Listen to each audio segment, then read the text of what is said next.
ঢাকার দোহারে নানা বাড়িতে বেড়াতে এসে পানিতে ডুবে সাকিব নামে এক শিশুর মৃত্যু হয়েছে। শুক্রবার দুপুরে উপজেলার সুতারপাড়া ইউনিয়নের ডায়াগজারিয়া এলাকায় এ ঘটনা ঘটে।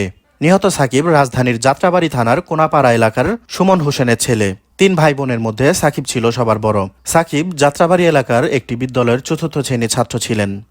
নিহত শিশুটির মা ময়না আক্তার জানান, জমি সংক্রান্ত একটি কাজে 2 দিন পূর্বে তিনি সন্তানদের নিয়ে তার বাবার বাড়িতে বেড়াতে আসেন।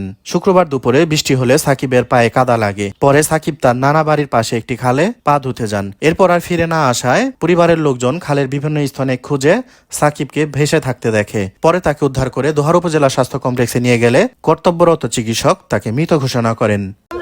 জমিন রাখছি, ওদিকে জমিনের দলিল করছি রবিবার দিন, সোমবার দিন দলিল করছি, মঙ্গলবার দিনে দিকে আইছি দিন আয়া 2 দিন থাকি আমি আজকে যাইতেছি গা, সব কিছু রেডি করছি, কিন্তু আমার পোলাই গেছে গা, রেডি করার পরে গেছে গা আটতে লিগে যাই কোথায় কেদা পাড়া দিছে, পা ধুইতে গেছে। আমার পোলা বেলা নুবিয়া কাকু বলে আমি বলে আমার পোলার বলে তুই যাম গা, আমি খেলে গাইলাম, রে আমার পোলার আমি নিয়ে যাবো কেমনে?